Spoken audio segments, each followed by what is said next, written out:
All right, we will resume the Airport Commission meeting for December 19th. We're at the claims, unpaid claims, and financial statement.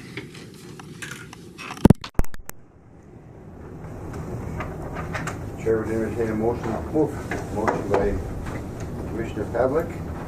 Second by Commissioner Briggs. Discussion. ARF specialist, Laura, what is was that further on the fire truck?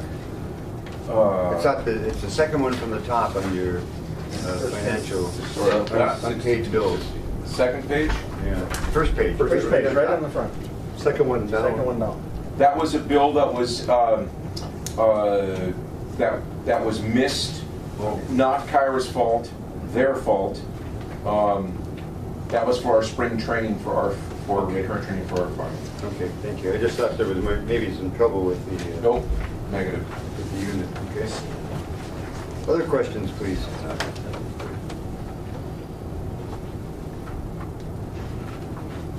Lots of big claims on the phase 2. They must be putting up some material in there. Hear that?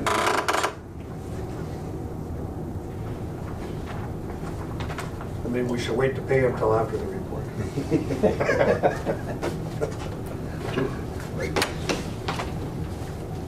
Further questions or discussion? Hearing none, Chair will place the question. All those in favor of the motion signify by saying aye. Aye. Those opposed, same sign. Motion is carried. Claims are paid and financial statements are accepted. Thank you. We'll go to terminal update. Steve and Rick, please.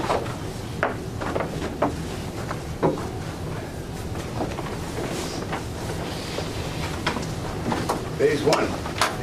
Anything left on phase 1? Just some loose end chasing on a few items still. I've been working with Rick and Cruz to pick off the list a little bit. Speakers are now in, and I think Holly's happy, and everything is working great in that gate lounge. Was it the sound bars that corrected this, or what was? That's what they used, yeah. That's what they used? Okay. Yeah, so thanks to Justin Shipley, went down to Duluth, I think, over Thanksgiving weekend, picked up a couple of new sound bars, mounted those on that center TV stand, and it's working great. That's all it took. So that was nice. Got that one picked off. Is it working very good? Yeah. So who figured it out? But now are you muting the TV first to? I think they fixed that problem. Didn't you fix that I problem? fixed that problem. Took him to do it.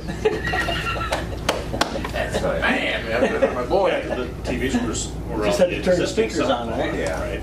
Yeah, I just unhooked the sound bars from the TV. Done. So I never mind. We shook our head too. We're in camera. Don't worry. Thank you, Rick. Didn't we have a complaint one time because too much Fox News is on? Oh, that day. Why are you thinking of that? They were on MSNBC, did they not? Listen, ladies and gentlemen, I'm not going to go too far in the weeds on this, but number one, I wish that was my biggest problem in my life was with the wrong news channel, right? Number one. Number two, you could put Fox on it, we don't like it. Let's see, we don't like that. My favorite is we put the Travel Channel on it. Everybody's semi-okay with that. No, we want the Weather Channel. Put the Weather Channel on. Cause true story. We get calls and complaints. They're showing aircraft accidents on the Weather Channel. We can't watch that. True. So what have you been running now? We're running vanilla cream with a little bit of sugar on it. The food channel. The Travel Channel. HGTV. No, we had a bunch of Vikings fans, whatever day it was. Yes, the camera's wrong. Thank you. And You know, you go in any major terminal, unless they've changed it, it's always CNN. Yep. So, I mean, They pay. there should be $10. balance. Yep. Yeah, anyway, I'm guessing at MSP that's going to change pretty quick. probably. Sorry, Yes, sorry I it will. brought it up. Yeah. Further on phase 1. I'm sorry. Well, yeah, maybe just to back up, I heard on the radio on my way up this morning, congratulations and happy birthday to Coochin County. I understand it's the 112th Yeah. anniversary of the Thank you. It's an exception. We've been here for most of it. Almost. Seems like. Over half of we- it. we- Over half over there. That's Brian, little kid on the left. We look old enough. Pulling the mule. Wade was here the last time we built the gallows. Fire alarm test was just to make sure the building is functioning well still since 1909, right? No, I think what they said was we have a company working on our elevator, Oh. and they were in the pit doing, they may have been burning some bolts off or something. Sure. That's Yep. Any of you- have you- hydraulic fluid or something. Have you ever been up, I know we have, but have you ever been up to the third floor courtroom? Yeah. That- Third floor. Yeah, way up in the top, the old original courtroom. Okay. We use it more for meetings and stuff now, although occasionally the courts will use it if they're overflow. But when we got a grant from the Historical Society to redo it, it had, you know, it has to be the way it was. All we had was black and white pictures in the Historical Society, so no one knew for sure what color that thing was originally. They had a drop ceiling in it, they took all that out, so you got the big palisters and everything. It's just right back to original, except for that color. But when the carpenters removed the backdrop, there's a big wood oak backdrop where the judge sat. They took that up, only one coat of paint in it, so they were able to, it was the original color. Nice. So they were able to match it exactly. Pretty neat how they do that. Nice. cool. Yeah. So other than that, further, I think, Kyra, I'm not sure that the digital advertising is solved yet. I think that's still ongoing. Nate is coordinating with Marco to get the monitors figured out and transferred over, so Justin Shipley can get them wired. And there was, I think Marco wanted a signature maybe done on the program that they would use that I would want to advertise. So Nate is on that. I think Nate is here today. Did he come up with you or is he driving?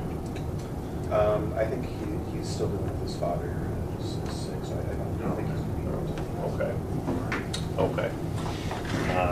So we'll follow back up with him and see where he's at with getting that solved. I think we're making some progress. He has had some conversations with Marco. I think he just needs to close the loop and tie a bow around it so we can get it transferred over and installed.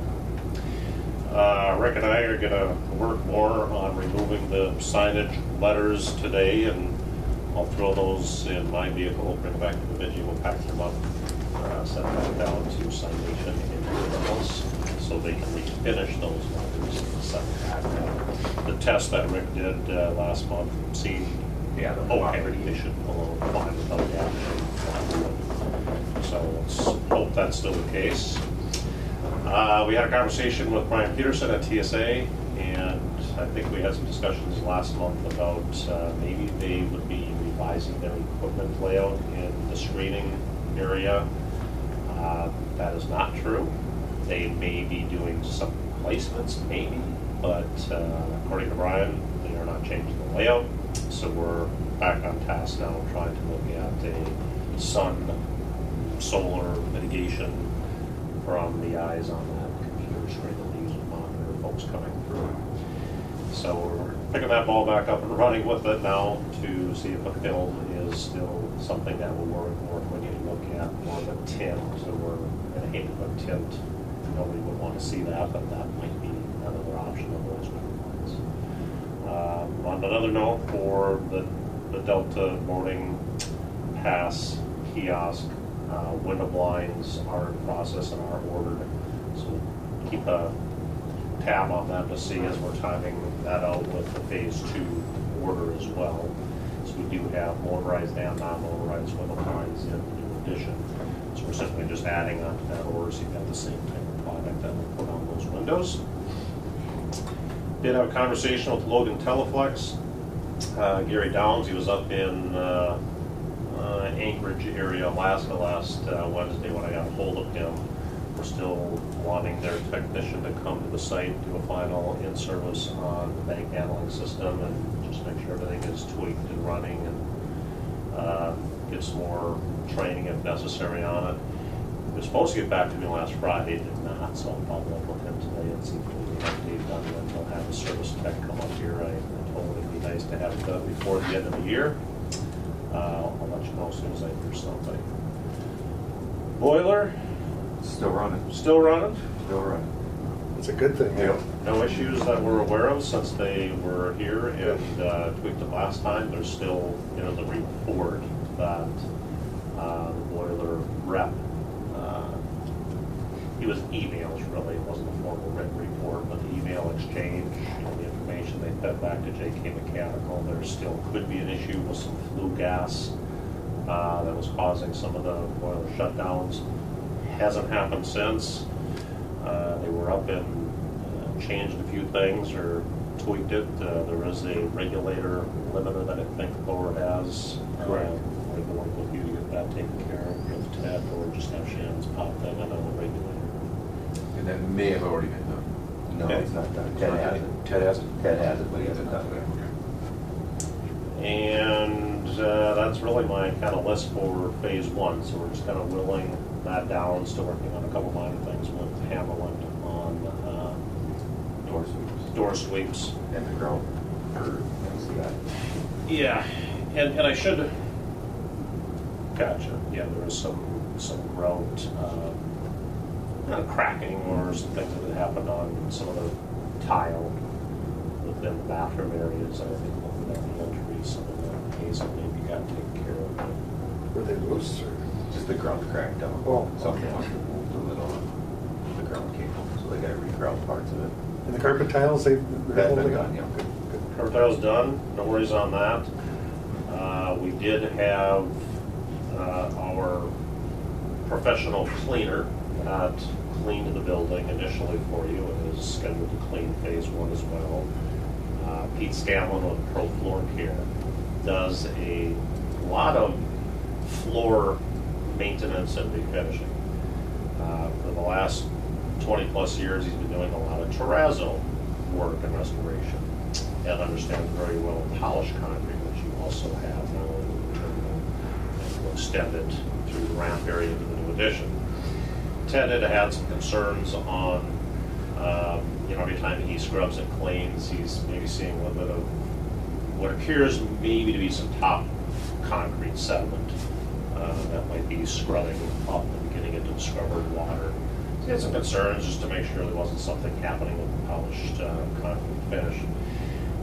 Pete assures me there's not. He met with Rick and Ted joined as well. No, Ted wasn't available. Okay. So he took a look at the scrubbing equipment that Ted's been using. That all seems fine.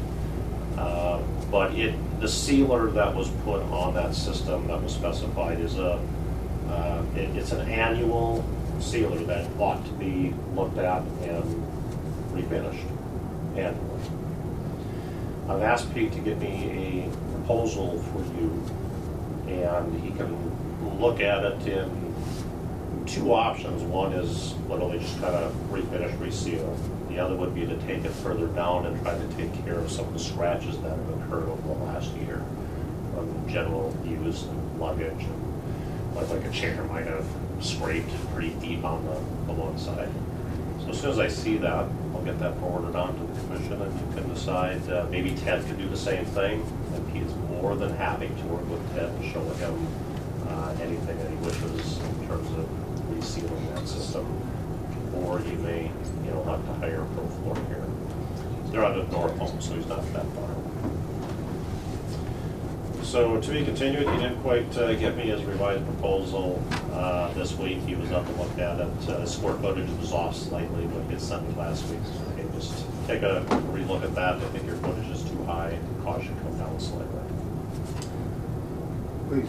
I don't know if we ever talked about it, but was terrazzo ever an option, or is it just so expensive? I mean, we were just talking about the courthouse. That terrazzo is from 112 years ago and still perfect shape. I think we did look at it, and I think it was a cost consideration to go through the polished concrete. And you have to have that concrete slab no matter what, so. Right, that's a big, yeah. Yeah, terrazzo is typically under the two-part process. You do the base slab, and then you come back in with that terrazzo topping, which is a little more of a specialty process and mix, and you're grinding much further down into the rocks, concrete topping, than the terrazzo topping, you get polished and sealed. Unbelievable how it holds up. I mean, Yeah. So that's phase one. Phase two, Rick, we're gonna kind of run through where we're at on the updates. The roof is done, besides a couple trim pieces after the siding goes on. All the walls are framed on the inside.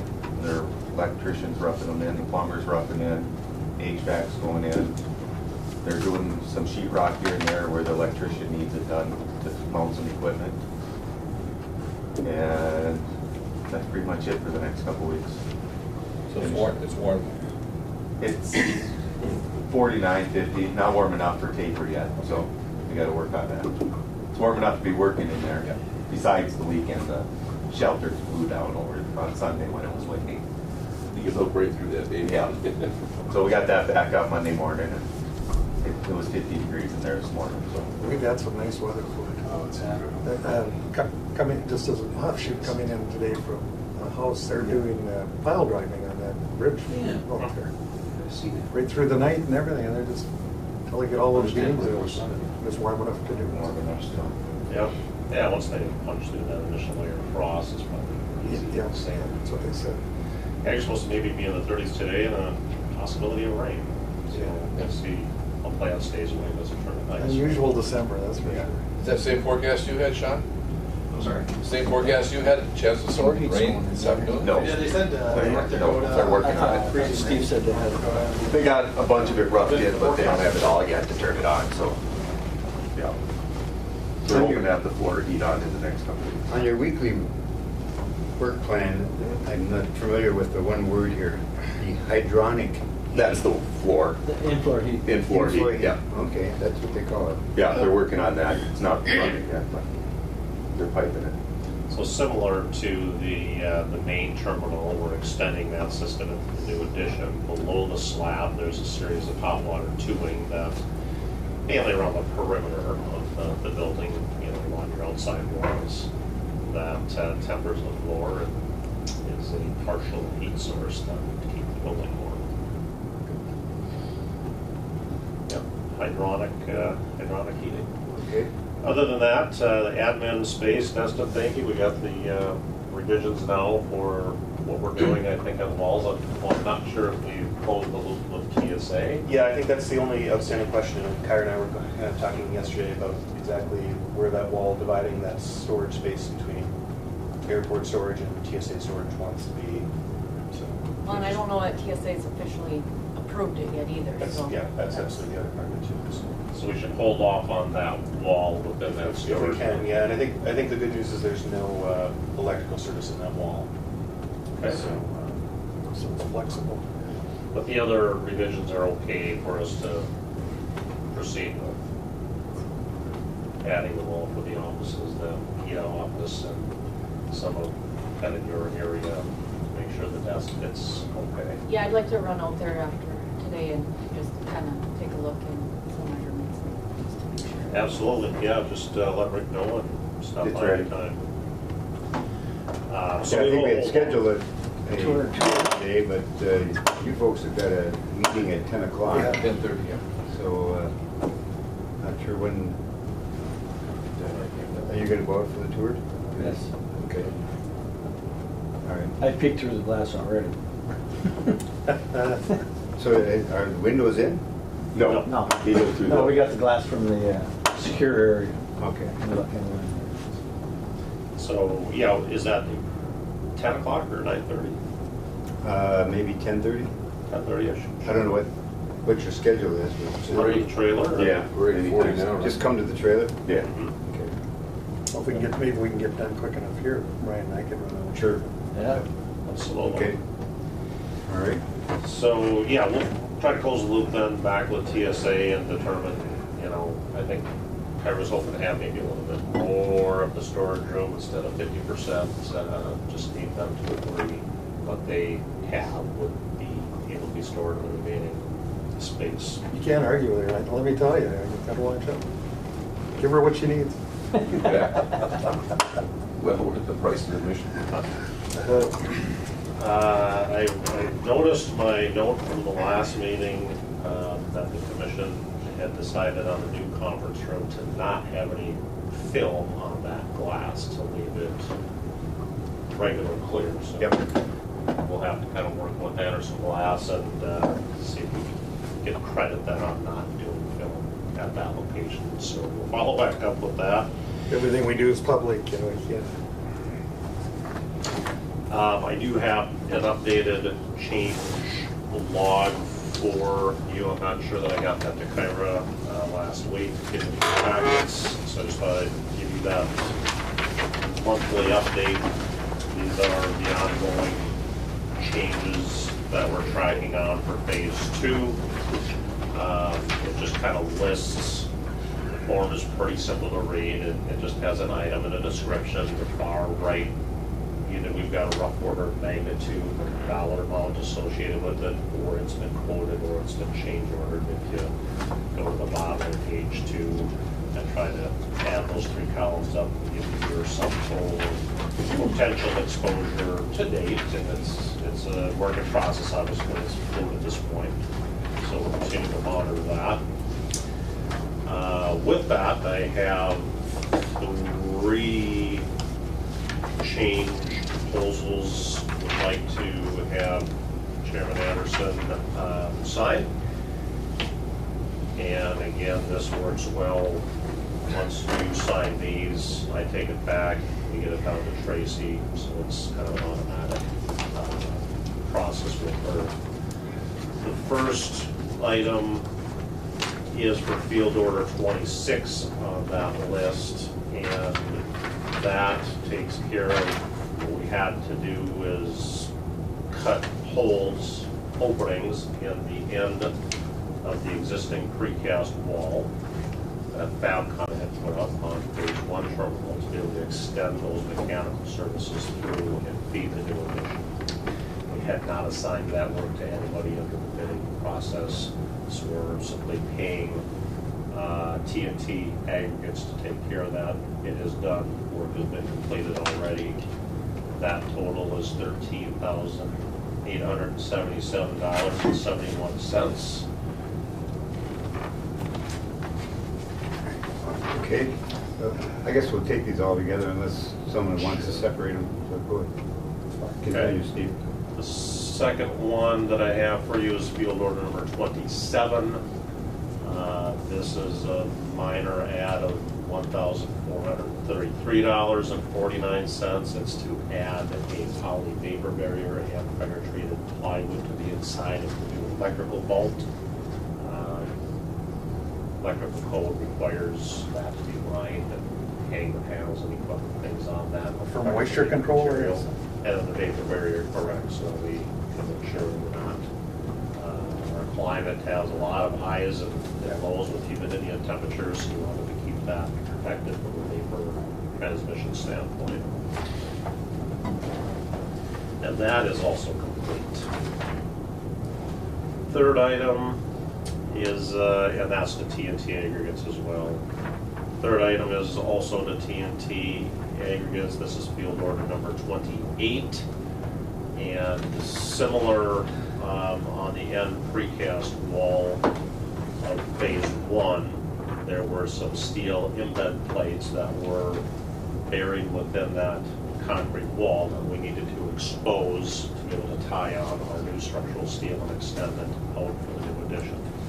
So we're just paying Hamlin TNT Aggregates on a field work order to take care of that, chip the concrete off, expose that for the steel, which again is already done and in place. That's $1,904.60. Those are the 3 that I have for you. We'll This move. one. Authorize chair signature. Motion by Commissioner Pavlik to approve the 3 change orders. Second. Second by Commissioner Briggs. Questions or discussion with regard to the change orders? Rick, you said those would be submitted to Tracy? Yep, as soon as we sign here, then I So take those that will back, look like scan they'll it, be eligible? and get those down, and then she'll do her assessment on them. I sure would think so. It's all necessary parts and pieces that are needed to complete the design intent of the project. Well, our best chance is getting it to her for Christmas. There you go. All right, further questions? All those in favor of the motion to approve those change orders signify by saying aye. Aye. Those opposed, motion is carried. Change orders are approved. Thank you. That's all I've got. Pretty simple. Got anything else, Rick? Nope, I do not. Oh, good. Yeah, all the concrete work's done outside, right? Yes, concrete's done Got all the outside. blankets off, it's all Yep, exposed. they're all folded up. They picked up some, but not all. Now, is there gonna be a, you know, on the ramp side where it slopes in, they gonna cut a drain in there? There is a drain there. Okay. Yeah, I haven't been back down at that end, I guess, to see what it looks like. Yeah, they haven't. But they put a floor drain in. Okay, but they must have to bust a little They- concrete out because yeah. right now it's covered up. Oh, the slot drain? Yeah. Yeah. I know the drain was in because I seen it before they poured the concrete, so they must have it plastered. Little small concrete on top of it. Yeah, that drain actually will take the water from that air side along that area. It's gonna go down underneath the new addition and connect out to the On stormwater the other system side. on the parking lot side. So yeah, we should open that up because when it melts, it can be used now. It's hooked up and ready to go. Yeah, if you got a little melting or even Right. a little moisture coming possibly today, take a look. All right, further. Got one other thing we should Yes. look at is the, it seems to be leaking a little bit off the front edge, right where the door is that we can go in and out from the secure side. I'll show By it to you, the I'll show it to you when overhead we go out there today. No, by the man door that we, where the roll-up doors, we bring the Yeah. valet bags in. Right there, when it was melting the other day, it's dripping right down there, so it makes it. Oh, on the outside. Yeah. I'm sure it's a simple fix. Eyebrow about that There is, area, so, yeah, I it's think still there's melting out that a stopper eyebrow. right there Oh, on the end of the eyebrow. yeah, let's take a look. Yeah. All right, thank you. We will see you out there. Yeah, 10:30. Thank you. Or sooner. Okay. Jake knows too, so. All right, let's go to engineering.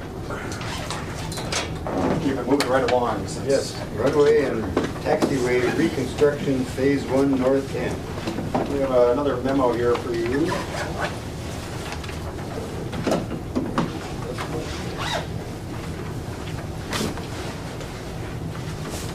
Merry Christmas, happy holidays, everyone. Hey, are you gonna take these?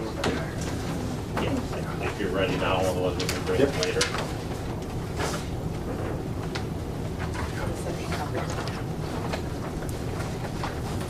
Thank you. Thank you. First of all, Benita was very disappointed she wasn't able to make us. She's under the weather. It seems to be an annual thing this time of year. She catches the flu bug and it's pretty bad. So Well, she you get a was- flu shot. Yeah, I think what was the story, Casey? Like last year. She got one last year, got the flu pretty bad. But isn't? She didn't get one this Then the year. next one. She may still have gotten the flu. Here, this complex, the next one. Oh. You got that. I think that's, yeah. Yeah, so 2 weeks ago she was down. Like we didn't hear from her for about 3 days. Actually, really worried about her. And then She's continued medical Yep. issues. Yep. Yeah, so she bounced back from that, and then I think it's kind of relapsed. So she, Sorry. I'm sorry. no, I mean, yeah, the flights, she just wasn't really Up to it. So she sent her apologies. She really wanted to come and wish you guys a Merry Tell her we Christmas. miss her. 'cause Happy holidays. I think quite often, I guess you guys have made the observation too, that maybe she's well enough cost to that she doesn't share that. So we wish her the best, but again, she really wanted to make sure you guys got a Merry Christmas. Wonderful person. And Bob is also tied up. He had a private engagement. so Yes. I emailed him. Yeah, he's avoiding us. We ended up with That might you be two. true. Just get We got you two. He wants to have a happy Christmas. Yeah, Bob's excuses are good. There you go. We'll try to go through the agenda items that we have. Again, we know you want to do the tour out of the airport. So with that, the first item is reconstruction of phase 1, northern 1,000 feet. Really, the only thing of note, we're just kind of going through the off-season here before we start construction in May, is the continued dialogue with SkyWest and Delta. We had a conference call about a week ago. We're just trying to figure out exactly what they're looking for and why they're looking for it. And I don't think we're there yet. I think it's probably the real short story. I think as pilots, we just need hard numbers. Your airplane is this weight in these weather conditions. It takes this much to land. We're looking for this much to land number, and they're giving us scenarios and risk factors and things that I think we just haven't quite wrapped our head around to make the change that they're asking to do. I don't know, Casey, if you have any thoughts. Jennifer, go ahead, you go, then I'll go. Yeah, no, go ahead. If I may. No, you sure? No, yeah. Ladies first. Real quickly, I had a brief conversation with Bob yesterday, and then Sean and I had a conversation yesterday, and we're a little bit not concerned, but it's interesting. We started off this whole thing initially with SkyWest, right? That was the focal point, as it should have been. And back when we had our safety meeting, it was very clear that 5,400 was the number. That's a balanced fuel length, FAA approved for the aircraft. It says FAA, there it is, CRJ 50, connects 50 seats, et cetera. Balanced fuel length, which is the fuel length of the aircraft, 400 feet. We went with that number. As we evolved through the planning process, I'm just kind of reiterating to help myself in the thought process also. Then all of a sudden the goalposts started moving a bit. Okay. Then for whatever reason, and correct me if I'm wrong, we don't quite understand why Delta is getting involved in this, and frankly, SkyWest has kind of dropped off the radar. Is that accurate? That seems accurate. Thank you. And so now we're having this dialogue with Delta, and it appears to me that we've been trying, particularly with Sean and Casey's efforts, we've been trying to help them and appease them with the idea of 54 versus 58, et cetera, the PAPIs and all these things. And now that even we gave them, Sean and Casey gave them the wind data for International Falls, they've kind of changed the goalposts again. Is that accurate? When I'm looking at the data, and then today I sent all the information to my brother, who is, I'm not saying this because he's my brother, but factually he is the CRJ guru, okay? And I'll have a conversation with him today and discuss this, but now there's some dialogue in the emails about, they seem to be asking about, well, we're not really happy with these construction dates, we'd like these construction dates, and clearly they have not looked at the data because the construction times that they're looking at wanting to push into earlier summer is not peak, it would affect them worse, okay? So I guess what I'm trying to say is that there's confusion on our part, if I may say. We don't understand why Delta's driving this bus, and clearly they are not communicating clearly with SkyWest. Is that accurate? I think so. I don't know what's going on there. SkyWest is participating in the conversations. They don't voice any input. Yeah. They'll call in. I think that SkyWest is providing data, and maybe it's a format, that to them seems usable, but maybe to us is a little bit less. They'll say, here are different length options in a wet or dry runway and what the weight impact is. But for us, we need to, what does that mean in terms of passengers? And just an understanding of, they gave some scenarios, and I think we have some follow-up to do to understand. It would be helpful to know, with a full flight out of International Falls, what's their typical takeoff weight? Because if that's already under what their weight penalty would be, we need to understand just, I think, a little bit more of those things to understand the impact, to understand the benefit of spending the extra dollars. I would say for them to depart International Falls at true gross takeoff weight is almost never. I would think we're the bags, the fuel. When they're looking at the reserves for the reserves to get to Minneapolis, they're not. Unless it's there's a huge line of weather across southern part of the state, and they're looking at holding for a couple of hours, which is possible. It would be rare for them to take off at max gross takeoff. And that's what they're planning for. 3,500 pound weight limit in the baggage compartment. That's right. 70, 50 pound bags, and we never have that many. Even you got 50 passengers, you're only going to get 50 bags probably. Mm-hmm. Yeah, and their information that they're providing seems to assume everything is always max takeoff weight in all situations, which, I mean, I think we just know from a practicality standpoint, maybe it happens sometimes, but that's not the case all the time. So just trying to understand a little bit more of how often different scenarios happen might be helpful. They're driven by they're driven by the new fuel burn models, right? Which is frankly unfortunate for us, but that's what it's down. They now have total control of they being SkyWest and Utah. They have total control of the fuel loads, and so when all this is calculated, the crew doesn't even know. The crew can manipulate the fuel load. They can change if they want to, but 95% of the time, we get the call. That's all. 99%. Yeah. We get the call. Here it is. Bring it up as an example. Bring it up to 6,000 total pounds on board the aircraft. Okay, great number. And which, as an example, may equate to 240 gallons of fuel. So, and the reason why they're doing that is driven financially, because they can get pumpage fees in Minneapolis for virtually nothing. Okay, millions and millions and millions of gallons a day, and so they've affected the small FBO industry dramatically with these new computer models, and I'm not complaining about it. That's where it's at. But I do know that when they go to great lengths to take the least amount of fuel here as possible, always, and everywhere else when they're going to a hub. Absolutely. Yeah, we wait till almost the last minute to get that release from dispatch that tells us how many pounds that we got to tell Anderson to put on the plane. Because they want a minimal amount. And I think there's only been one time in 4 years I've been there that got changed. Yeah. Where the pilot asked for a little bit more.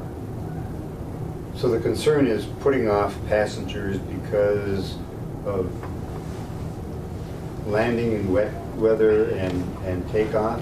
And whose responsibility are the passengers? Is it SkyWest or is it Delta?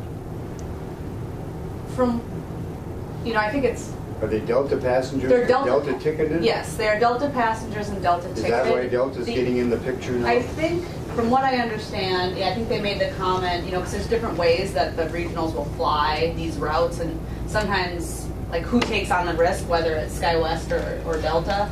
And in this case, I think they said that the revenue risk is on SkyWest for that piece. But I think the likely thing that Delta's concerned about is how impacting that plane, whether it be a delay or something, impacts the downline flying, and where that plane needs to be elsewhere in their network, and the impacts it has on the overall Delta network and passengers coming and going from mainline flights. I think that, them keeping their system right and flowing the right way might be more their concern than the revenue on those few passengers. So I think they're both. It impacts them both, but in different ways. And if the passenger is put off because of restrictions on landing or takeoff, is it the responsibility of the airline to put them up? I mean, is I think there in that case it would be considered a weather They don't for weather. issue, and they It only wouldn't. would be if it was a mechanical issue or something that Delta's fault, couldn't get a crew or whatever. And Delta mentioned on the last call too that when they have these types of issues, they'll run their scenario model, and if it's a greater than 50% chance that they're going to have whatever the issue is, they'll pre-impact the booking, so they would limit, so you could only book, say, 45 passengers. But we're nowhere near a 50% probability of this happening, so they were basically saying, we won't change the total number of seats we'll sell, we'll just take the risk that... And what it appears Delta is trying to do is minimize the risk to almost nothing by doing this change. What would it entail? We're talking 400 more feet of... Yeah, so that's a very good question. The change specifically would be adding a precision approach pass indicator, which has safety benefit by its own merit. I mean, just having that would be a safety improvement. But it extends the landing distance. So instead of having a 1,000-foot safety area, you can land a little bit shorter. You can have 600-foot safety area. And then the safety component, yes, the visual glide slope would provide safety. however, the airline's going to operate safely by the conditions that are there. So it's kind of, you know, by adding on the extra 400 feet for them, you know, they'll operate the same way they operate the 5,400 feet. You know, they'll just adjust their weight to accommodate the same safety. And that 400 feet would be a local burden, correct? The FAA would support the change. As far as we heard, they kind of were back and forth on what they would support, but it would be a change order with the contractor to add that to that system for temporary operations.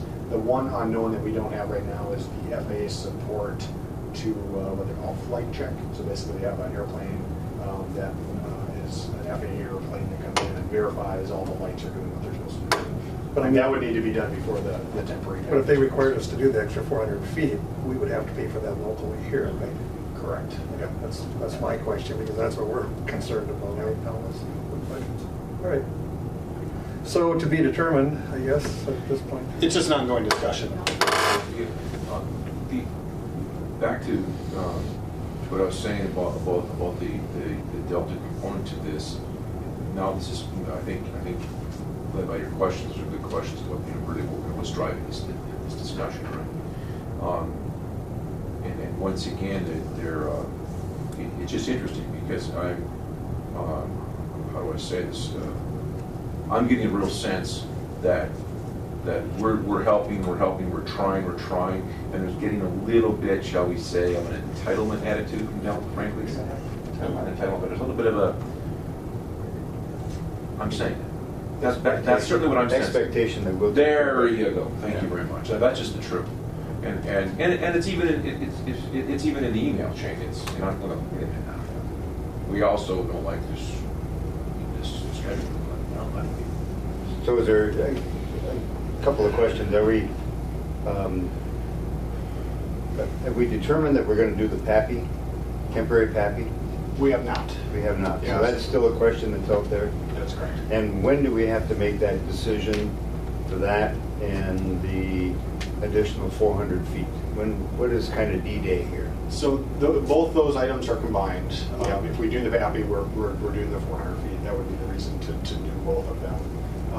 I would say your next meeting, if you know the conversations throughout the month led to something where we would make that change, we would present a change order at the next meeting. And FAA is okay with doing a temporary PAPI, participating in that. It would be a local share that would be there, but then the flight check would be all on the local.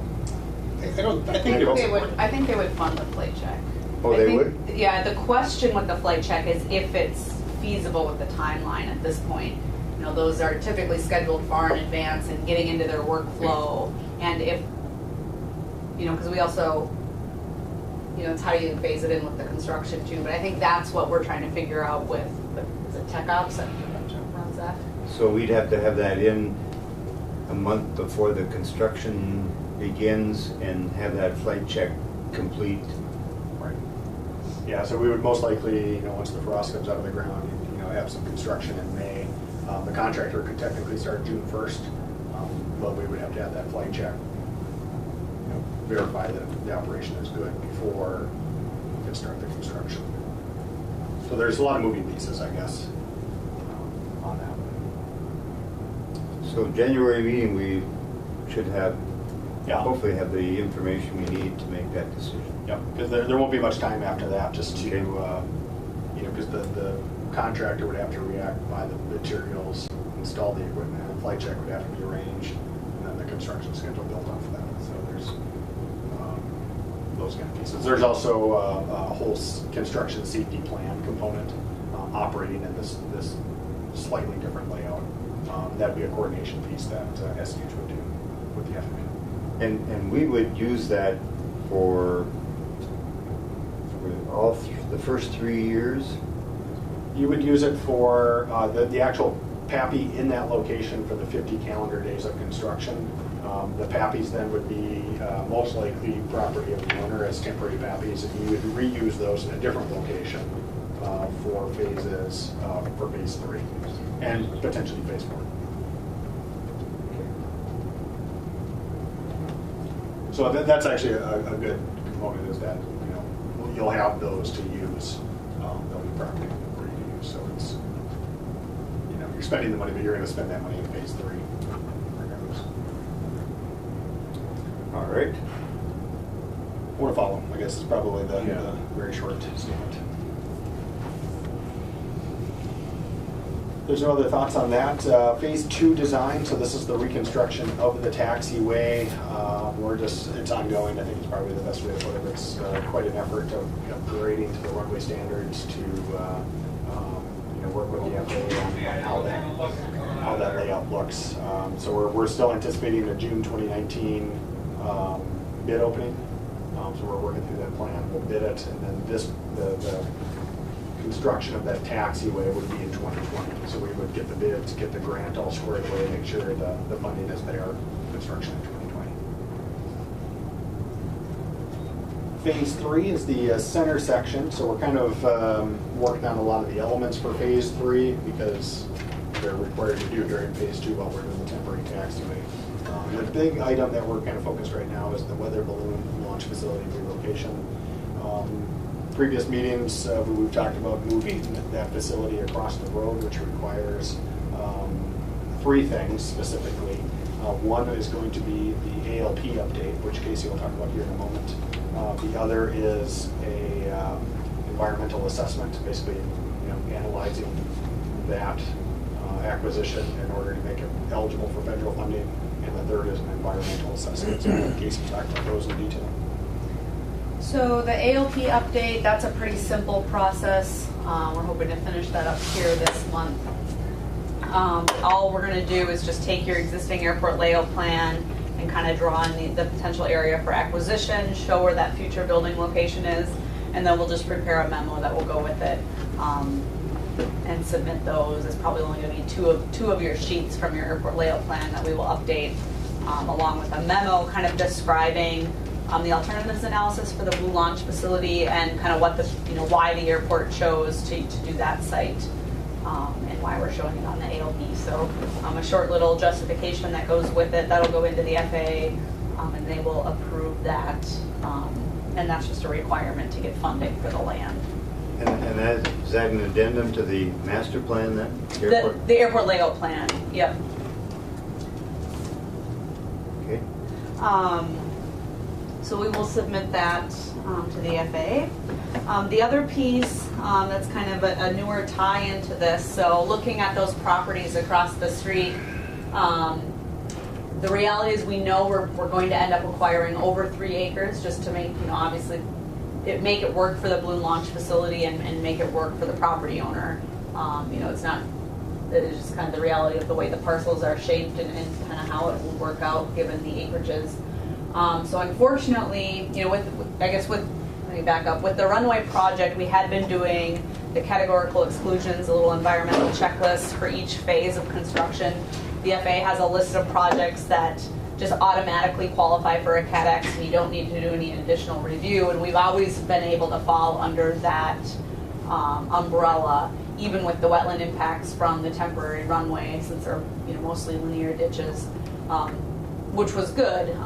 The unfortunate thing of pursuing this land acquisition is that we surpassed 3 acres, which now kicks us into the environmental assessment category. We can no longer use that kind of simple checklist that you're able to do and sign. So now we are in the other category of environmental review.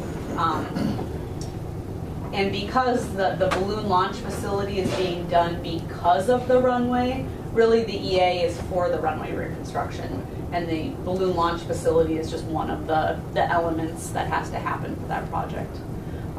So we are going to be doing, or need to do, an environmental assessment for, and we're just going to tie everything in because it's not any additional work to include all the phases of the project. So we'll do the center section of the runway, Alpha, including the temporary, the use of Alpha as a temporary runway, the wetland impacts, the property acquisition, and phase 4 as well, the final phase. So all of that will get wrapped in.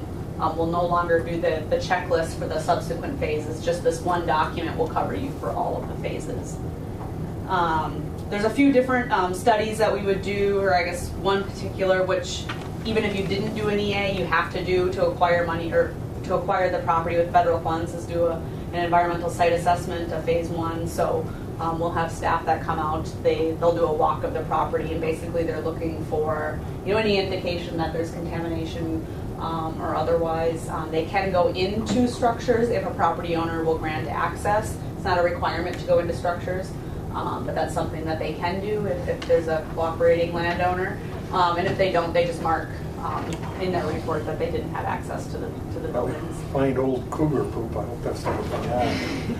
They had cougars there, literally. Yeah, you're basically looking for just kind of any higher probabilities for contamination or indications. Say you found a whole bunch of storage tanks, above ground storage tanks laying on the ground. Well, now you know that there might be something there. So that's what that is, which you would have to do anyway, regardless of if we were doing an EA. So this EA process would need to be complete. It's going to be a pretty tight timeline. We want to get the FONSI, the finding of no significant impact, at the end, really by the end of June, so that everything is cleared for your grant application this coming year. So we'll move at a pretty quick pace with the FAA to get the draft prepared, and then that goes out for a 30-day public review, an agency review. Anyone can submit comments. Then we'll take maybe about 30 days to address those comments and prepare the final EA, which then gets sent out with the draft finding of no significant impact from the FAA for another, sometimes they do 15 days, sometimes 30-day review. It depends on what types of comments you get. So we're trying to get through that process by June. So, any other background? Any questions on the EA process or why we have to do it, or? And that's going to take care of all of the drainage for the runway and the taxiway. Right, the impacts for that. Impacts. Yep. You'll still have to do the wetland permit process. We're still in kind of the easier wetland permit category for each phase, but it'll kind of, a lot of that legwork will actually be completed in the EA, so hopefully it'll make what is already a simple permit a little bit simpler as well. Okay, so will this drive any sort of mitigation, or does it ever impact your building until these things are passed? It doesn't change any of the mitigation that you would have to do, and there actually won't be much for mitigation because you don't need to mitigate impacts to linear ditches. We have some natural wetland areas under an acre that we might need to mitigate for, but the fact that we're doing an EA doesn't change any of your mitigation requirements.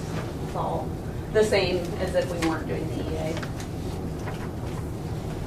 So we do have a proposal for your consideration that we brought for preparation of the environmental assessment. We worked with the FAA to develop the scope. Josh Fitzpatrick is their environmental protection specialist, so he would be kind of leading this from the FAA's side of things as far as review, and then Tracy stays involved, but Josh kind of reviews all of the elements of it before it goes out. So we worked with him to develop the scope that they were comfortable with. And I gave Kyra the paper copies of the contract, but it's $85,500.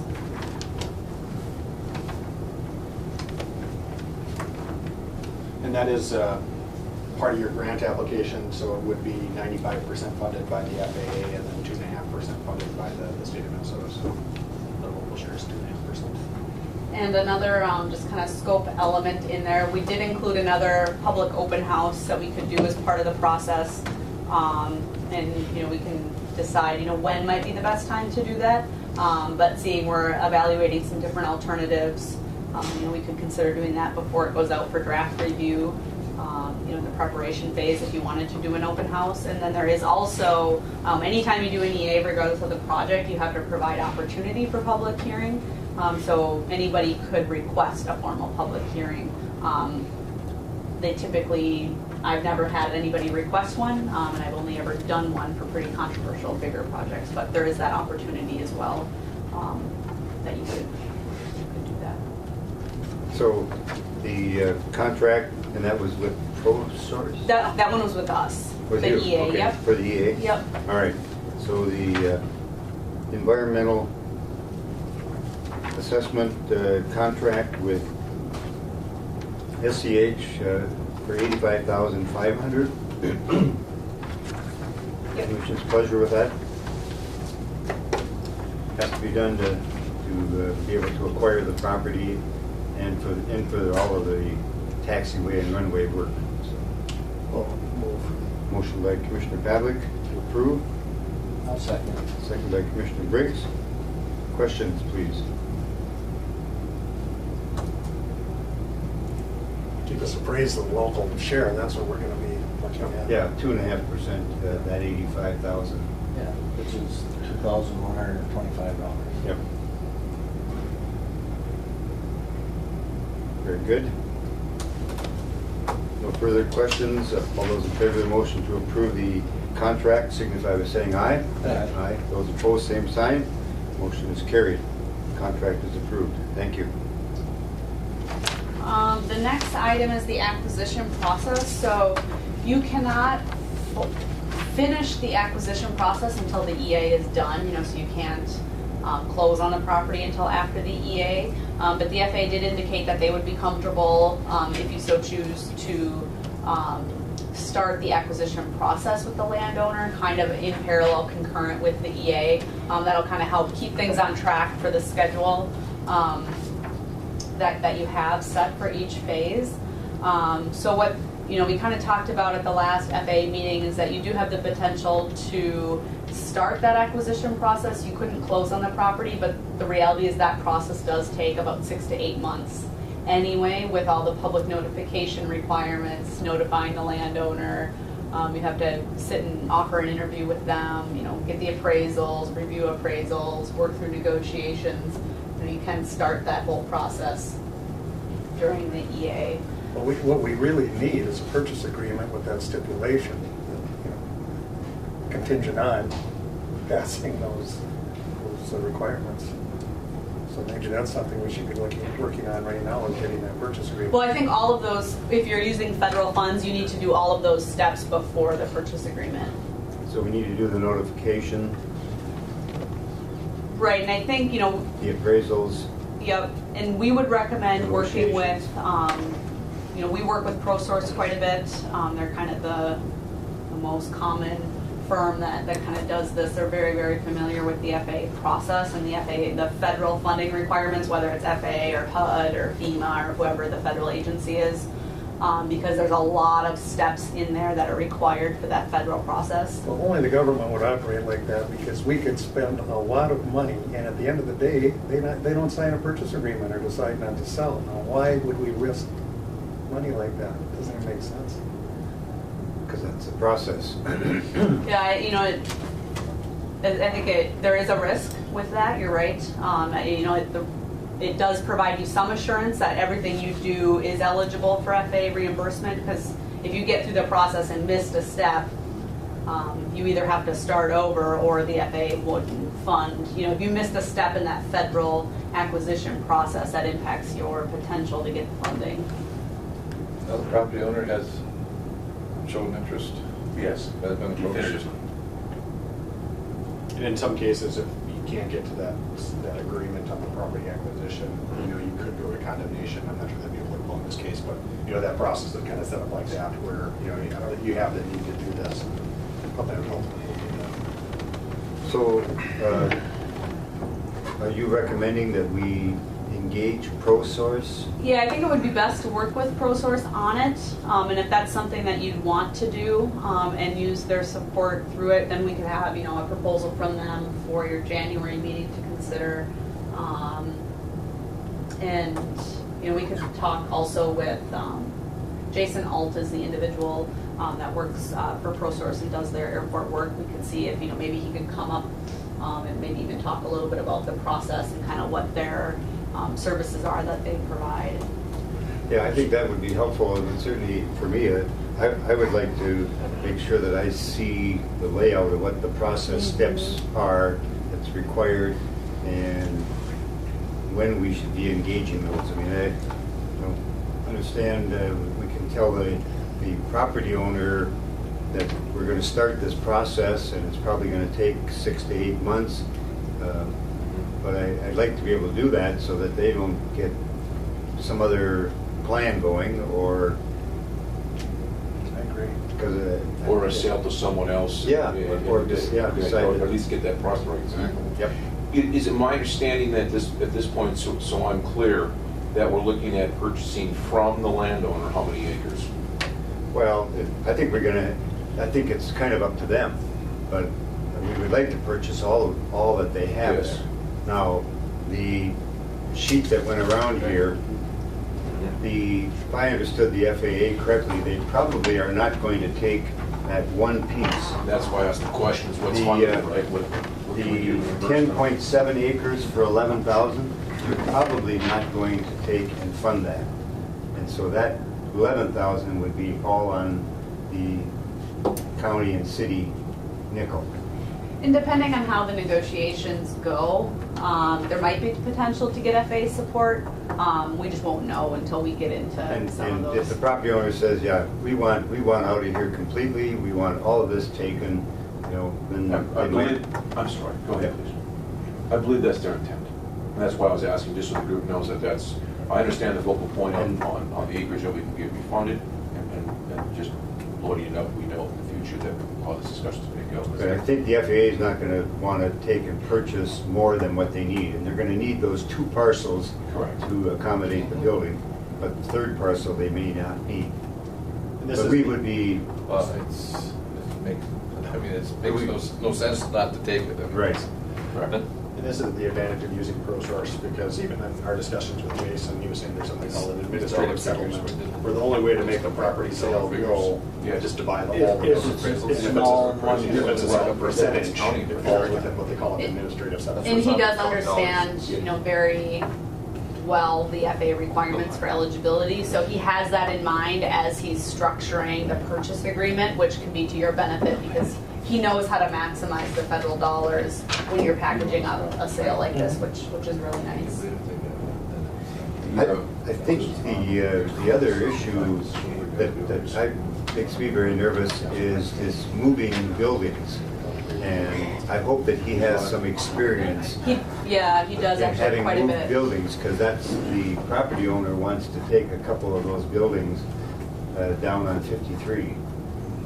Yeah, I think, and that would be something Jason could really talk a lot about. If hopefully he's available to attend your next meeting, but Well, even if we have to do it over the phone or yeah. something. He did talk quite a bit about that. I know he has a lot of experience with that, and he has some good, just tips to be aware of with that, and can kind of explain how that process works. You essentially are buying the buildings from the owner, they buy it back at salvage, and then how the moving is covered and all of that. He's very familiar with that, so that would be helpful. The property owner last week decided to have a little shooting spree, target practice right in the middle of the flight, which all of them, it's fine. It's interesting, all I'm saying is it's interesting. All right, so Is he shooting tannerite again? Oh, no, I think we got it. can Thor tell the property owner that at the next meeting, we're looking to engage a contractor to help in this process? And does ProSource represents us, but who represents the property owner? So he's kind of legally bound to almost represent both Okay. in the process, and he can explain this a million times better than I can. But he does work for the airport commission, but he has a legal requirement to also act in the best interest of the landowner. So he should be balancing those and providing. And I think that's wonderful to put that up front and be sure he's taken care of. Right, well, and I'd like you to be able to convey Sure, that absolutely. to Randy Yep. as soon as possible, so that he Okay. knows that at the next meeting, we're Do we likely want going him to... at the next meeting? The next meeting, we're going to engage the services, likely going to engage the services of ProSource to help with the process, and that he is, as Casey pointed out, legally responsible to Sure. him and to the airport. He's welcome here anytime, Yes, anyone. absolutely. Yes, and so, If that works out for you. Absolutely. But otherwise, we're gonna have ProSource sit down with him too. absolutely. So I'd like him to have that so that they know that we're genuinely interested in the purchase of that property. And I know one of the first meetings that Jason would have with any landowner, and I'm assuming this is the legal requirement, but he has to go through all of their legal rights as a landowner in this process, as well as what they, would be entitled to if they didn't, acquire the property as far as relocation. So making sure that the landowner is educated in their own rights in the process as well. Very good. I know I'd feel better, I'm sure Brian would too, if we're Absolutely. upfront with them, so he knows Absolutely. what's going, yeah. And- Appreciate and- that. And in this particular case, I think it's really important because he needs to understand. Good. All right, further under the land acquisition, I think that is it under the land acquisition. So Okay. we'll check with Jason and see if he could call in or attend your January meeting and Yep. and go from there. good to meet him and good to have a copy of the process. Yep. Got a couple of Jasons going on. Yeah. You had to go pick them up this morning? We Is did, that what, yeah. We went a little out of our way to get Jason.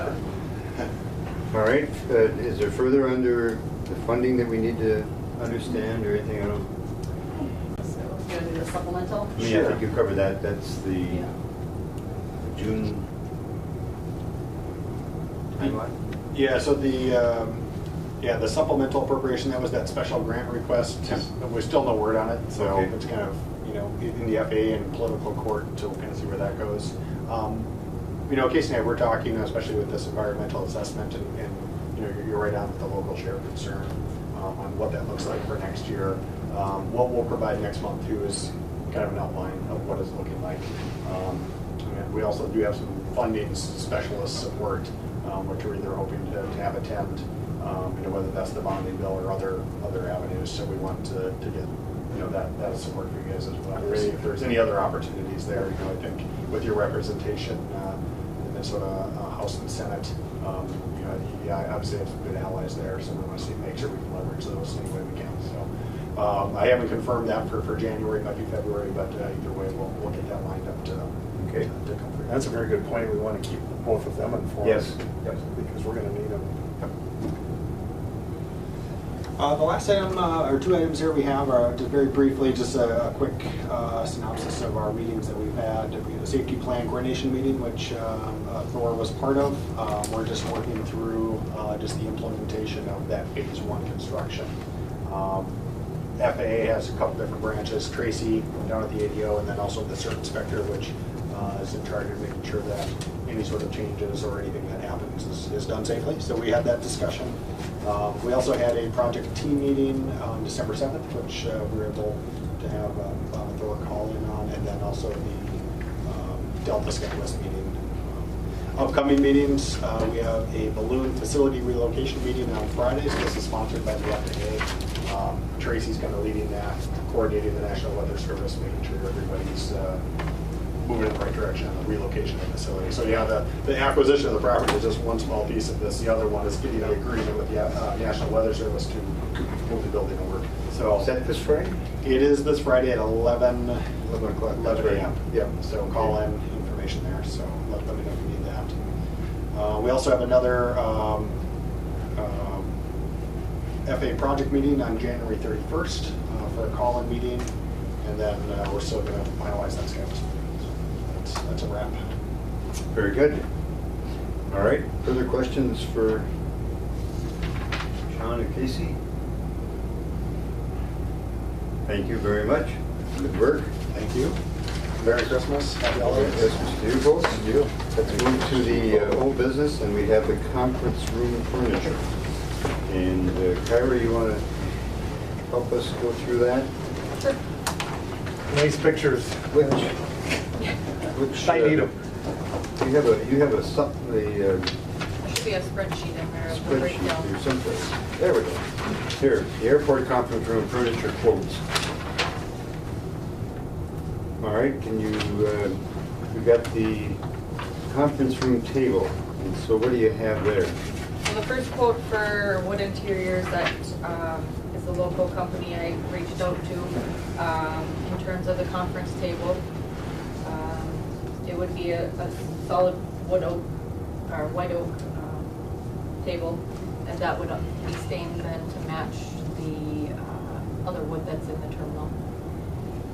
So tie in together, the quote for that one was $5,982. That's installed? That's delivered, installed, yes, the whole works. Very good. Okay, So then the other estimates then are what Destin had provided at the last meeting for the tables. His first two are metal by the looks of it, and then the third one for 9,400 looks like that one is a wood laminate of some sort. And that those prices in the bottom, if you notice, it does not include freight, taxes, and installation. So that cost would be so it's fairly comparable. above. You know, you know, what the Roulard for 1900 is pretty bare bones table. The steel one, reverse steel, by the time you add in the freight, the taxes, and the installation, is going to be very comparable to the wood. And the wood one that Alliance came up with is really beyond our scope. All right. So those are the options for the tables. And then the next estimates that I received, I went on NARS's website as requested and did some search of the chairs on there. The ones that the county has here, I believe, is the quote, the estimate of the $139 for the Serta black leather office chair.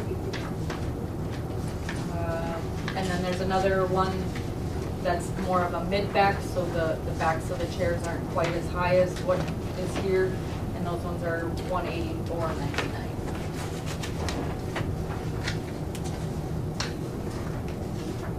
And then I also, the way I did it is, you have 10 chairs around the table, and then I put one off to the side. So there's a total of 11 chairs that I totaled out.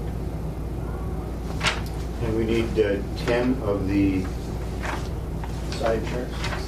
of the conference room, the conference table chairs. Yes, there's 10 around the table, and then I put one back in the corner for the additional area. So a total of 11 chairs. Okay.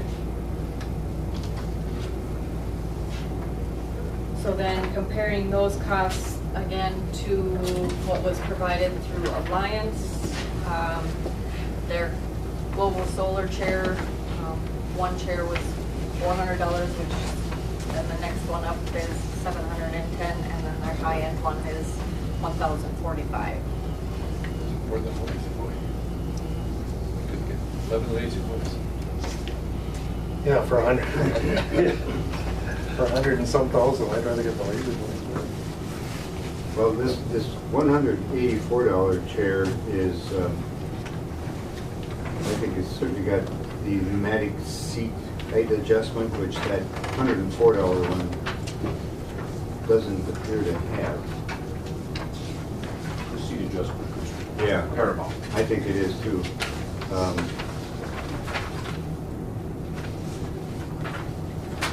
We don't have the pictures, I guess. It should be on the It's on the back. back side of that 184, right here. This one? Oh, okay. No, where are you? Should have Anybody, it. anybody like me needs help. Must be under here, because I There you didn't. go. Backside Right out. down here. That's what, yeah. That's the chairs, but they You both. said that another one you said here. it's different. Doesn't everybody have That one? says Backside of the Mars table one. This is Menards. This is Menards up. Yeah, okay. Oh, yeah, here it is. Yeah, that's this chair here. And the other one has the, It's not quite as high a back, but it's got a lot of other features to it. this one does? The 184, yep, Or this one here. yeah. Is that what these are? No, The 139 is 139, what these ones okay. are, I believe. Very similar. All right, let's see. Flash. so I guess I would recommend that 184. I mean, that's half the price of what Alliance has recommended for their least expensive model. Yep. And I think we can save some good money here. And Menards. Yeah. But then we gotta put them together though. Yeah. I know. I know. Exactly what that I was looking at you. I know how that's gonna go. So is that better leather then, or? Well, but it's got some other features in here, like this, again, the seat height adjustment that the first one doesn't have, and it does have some contoured These These have- seat and these back have adjustments. adjustments. Sure, but it does. Do they? Yeah, I don't- These have held up well. But to lift this lightweight, you gotta go over here. You gotta get off it and bring it back. Won't quite lift me. You're testing. They're strong. Yeah, it's the same chair. Those chairs are gonna be around for Yeah. 20 or 30 years. I mean, A little bit different, doesn't make much difference. no. Motion on that? Yes? So you wanna make a motion on the On the, Sheldon Zook building wood table? You say it would be a white oak, It's a white oak. laminated, Yep. laminated table, all finished? Plus you're getting an inch and a half thick top, Yeah. which is a.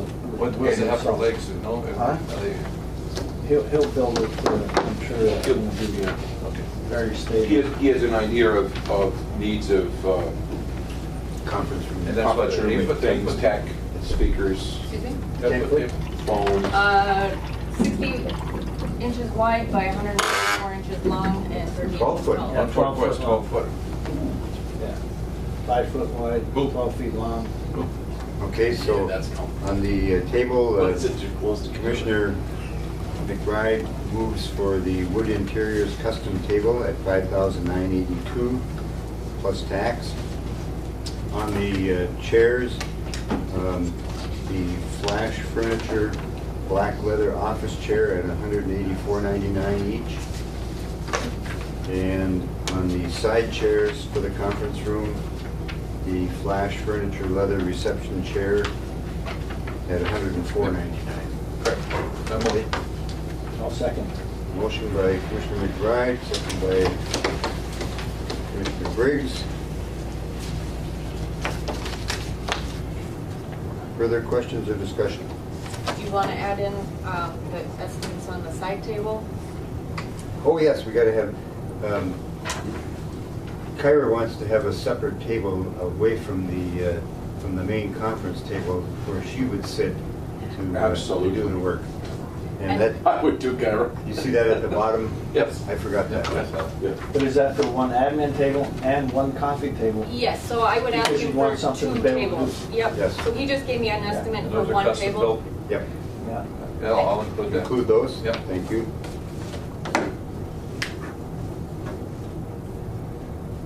And that's okay by the second. Great, thank you. Further questions or discussion? Have we covered it properly here, Kyra? I think so. All right. Any questions? A lot of money for a table. Yeah. That's a minute or No further discussion. All those in favor of the motion to approve the purchase of the conference room furniture signify by saying aye. Aye. Aye. Those opposed, same sign. Motion is carried and purchase is approved. Thank you. New business? Not manager's report. Quickly, Sean was sharing about the meetings we've been having with the entities involved, and one of the entities involved, of course, is Manatee FA, and working with them, and it's obviously going very well on the funding side. We're very fortunate that Lindsay's running that show and very helpful. Our new 139 inspector for the airport, and he is kind of self-appointed into our runway safety project. I say this with respect and maybe some conservative description. It's challenging, shall we say? So, and I'm being pretty light in my description. I know we'll get through it. We'll work hard at it, but Again, I wanted to give Sean and Casey and Benita tremendous credit. This individual is difficult to work with, and so I truly mean that. That's enough of that. So we'll see where that brings us. I'm not sure. We're going to try to make it go in a direction the best we can. If it quote unquote gets worse, then we're going to have to take a different direction. We'll get to that. We'll cross that bridge when we get. Thank you. Sold the equipment on the auction. The leftover equipment we had from the T140 tractor, and much to my surprise, the high bid on that was $7,600, which is great. So for the bucket, 4 tires, wheels, a drawbar, and some counterweights. Worked with Steph's Auctions out of Grand Forks, Fargo, North Dakota. Very, very nice group of folks. And we're expecting a check from Steph's. I think they charge 7%, I think, for that service. They receive a check from the person who purchased the equipment, and they take out their 7 and send us a check. So we should be receiving it every time. We'll obviously help the owners a little bit when it comes to that. That's good. I was quite surprised by that. They deliver?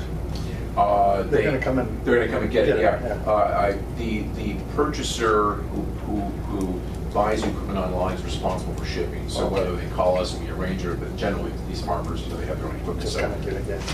Excuse me. They will come and get it. So that's great.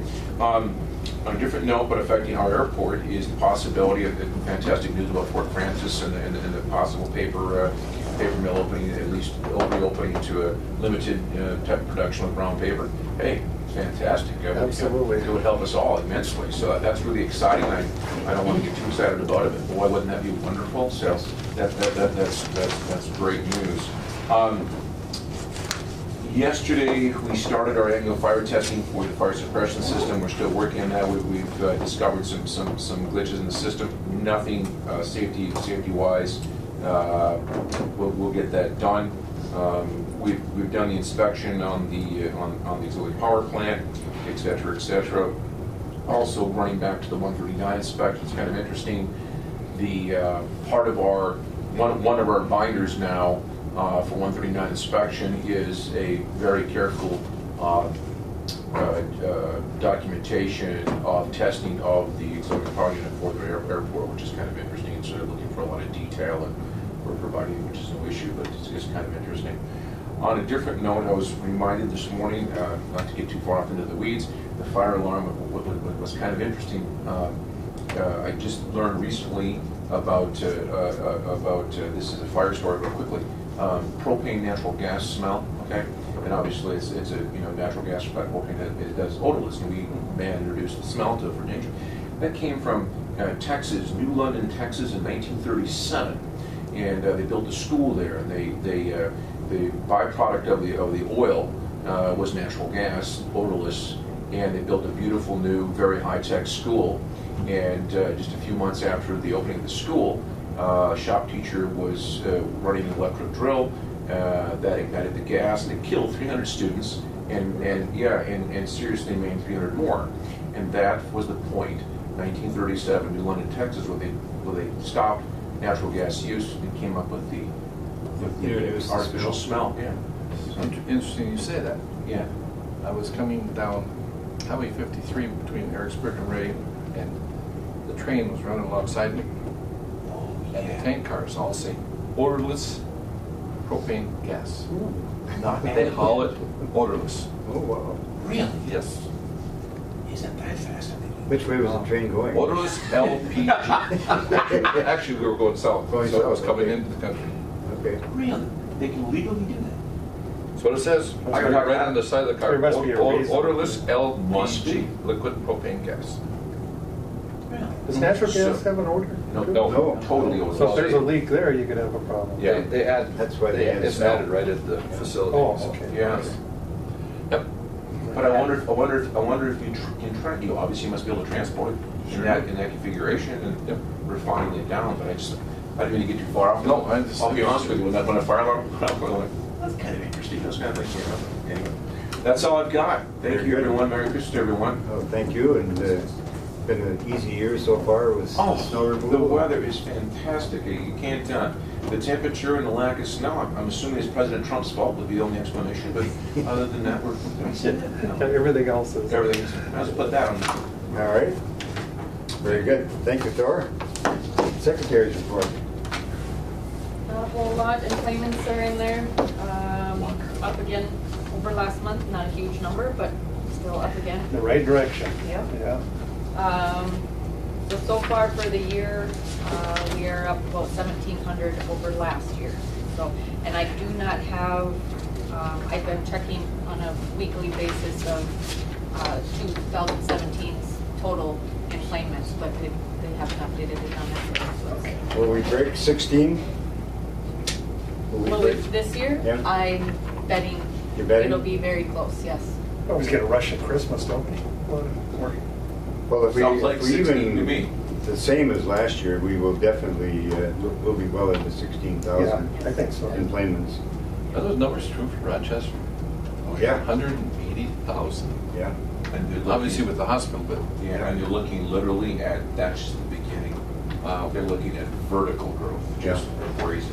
They've got two big projects there. They're building I think it's an 11-story Hilton hotel, and now they've just announced that they're going to build on top of the Gonda building at the Mayo, 5-story hotel. Cost you any money On to top go of up? that. You don't have to buy anything. I spent 10 days there when I had that heart surgery because they had to hold me until the Coumadin wore off or whatever. And I can't tell you how many people, so I had a week I could walk around. It was how many people come from Europe and the, Yeah. and the Middle East. Oh, absolutely. It's unbelievable, and they're people with money. And I can see where that hotel's probably warranted. It's certainly not going to slow down there. It's unbelievable. And Rochester, they have a lot of private planes coming in from, as you said, from international flights. And they have to pay for the customs officers to be there because they're not normally stationed there. So they pay the full cost of those folks. But everybody else it's is 10%, substantial. 5%, and we're gonna be around 7-8%, but it says Rochester 31% increase in a year. Unbelievable. That is, That's how renowned they are. There's also a Sun Country tracking in there, and you can see we've got, they give us 2 extra trips this past year, or, yeah, 2 extra trips, so we've basically doubled our employments for that. And when is the next one? January January 26th. 26th. January 26th. Okay. Thank you.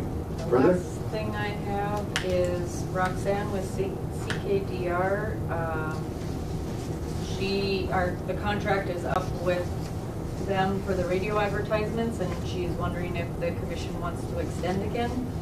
The cost for CKDR is $3,380, and the cost for CFOB is $2,600, for a total of $5,980. The way we worked it the last time was we did a split, so we ran January, February, March, and then we took the summer months off, and then we ran October, November, and December. So, And is that what they're proposing? yep, we can do the same thing if we wish. And is that what the prices reflect? Yes, it does. And that's Kenora, Kenora and Fort Francis? Yes. Yep, that whole area. They've got a pretty wide range. Dryden, Mhm. Right, Red Lake. Red Lake, yep. Yeah, Deer Falls. So- I'll move, Mr. Chairman. Okay. Motion by Commissioner Pavlik to approve the contract with CKDR and CFOB at $5,980. I believe that's out there. Second. Oh, yes. Second by Commissioner Briggs. Discussion? I think it's clearly evident that, we get a lot of Canadian traffic. So if you just go look at the parking lots. Yeah, see all absolutely. the Ontario plates in the parking lots. No further discussion. All those in favor of the motion to approve the purchase of advertising through the radio stations in Ontario, signify by saying aye. Aye. Aye. Those opposed? Motion is carried. Contract is approved. Thank you. And that's all I have. Thank you. Reports from members. Commissioner Pavlik. Busy, busy, busy. Yes. So that's all I've got to say there. Thank you. Commissioner McBride. I'm just looking at your local airline action support committee. Yep. And you know, with the Duluth, you know, they Monaco put out the 9,000 for the Nashville, and then they charge $1,059 a seat. Yes. So is that for like 3 nights lodging? Yes. And that's, Seems a and little that, high, but maybe Nashville's very expensive, huh? For flight and. I think the rooms are more expensive. Look, Laughlin, they're subsidizing Right, so the you're only flight paying and the the flight rooms. practically. So it's about 2.5 times the Laughlin trip. And I didn't, oh yeah, I did put in there, the $60, they want to pay back the foundation, so they're charging $60 right now as part of that ticket. So it's really $1,000. I think it's a $999 ticket is what it is. But $60 of that is the I surcharge. mean, I still think it's very interesting and kind of like to see something like that, but $1,000, I think we'd have trouble booking a plane full. Yeah. If it was just the flight and people were on their own, maybe we could do it. Right. Why is Monaco? What's I don't know. They, Tom worked it out with the Monaco Foundation to help out there, so And just so they're the folks putting know, money up. And they then they own- also have a radio station that's. Oh, they are, yeah. Yeah, using so I'm this a little thing. intrigued by what's his angle on that. I don't know. I'm curious. I don't know. And the radio station also is a partner in this thing, and they're getting, I think, a couple % for their advertising of this flight. So it'd be interesting to see if they fill it up. Flight to Laughlin, you have to take a room, is that part of the deal? Yes. Okay, that which makes sense. If I may, Brian, are you seeing a difference with the DGS sale? Are you seeing anything different with your company? Well, Argon Bright met with an employee group Yep. from DGS to quash any concerns they had. So it sounds like they made a change that current employees in flight benefits will basically stay the same. Won't lose anything, won't lose a priority. But new employees coming on after December 31st of this year will come under a different benefit package. Probably a lesser. Lesser. Yeah, your standby priority changes considerably. So it would make it a lot tougher for you to make. You're obviously already overpaid, so yes. Right. That'll make that one tough. Yeah. Further questions, Commissioner McBride? Thank you. Commissioner Briggs? No. And you have my report from the LASAC meeting. Yep. Any further questions on that? Thank you for allowing me to attend that. Hopefully that's helpful. We also had a lot of discussion on legislature and Congress. And Tom Werner is meeting with Pete Stauber? Yes, Pete, yeah. And so, and he wants to get on the Transportation Committee, but he doesn't know yet what his committee assignments are going to be. So all of that is still to come out, so. Great guy. 100% great. All right, Preference for Chip. trying to think if there's anything else. I don't think so. Next meeting? His last meeting? Pardon? His last meeting? Oh, yes, that's right. What? Leaving the, Last meeting as a commissioner representing the city of International Falls, thank you. Commissioner Briggs is not going to be continuing on the city council, so he will be leaving the airport commission. So you got a lot of new members. Can't you stay? Huh? Let's make a new rule, let them stay. Can I still come to a meeting? Oh, yes, please. I know exactly where you can sit. Yeah. So yes, we'll have a new representative from the There you go. city. Thank you for Thank you, Brian. your service. Thank you, It's really Brian. We'll miss you. been helpful Yeah, that was to have you Oh, absolutely. working at the Fantastic. Good to airport work with. and Yeah. being a member. We'll still be nice to your daughter even though you're gone. Okay. Just letting you know that. Thank you. We'll go to the next meeting is January 23rd. That's the fourth Wednesday in January, 23rd, 8 o'clock. 8 a.m. 8 o'clock. Okay with Yeah. SCH? Yeah. What's the meeting we got coming up Friday? What was that? That's a conference call with FAA. Yeah. FAA National Weather Service. Yep, say again? The FAA National Weather Service talking about actual relocating the Yeah. facility. Yeah. What time is that? 11 a.m. You can send me the information, Sean. I certainly can. Thank you. Further to come before the commission? Not. Wish you all a blessed Christmas and Happy New Year. Thank you.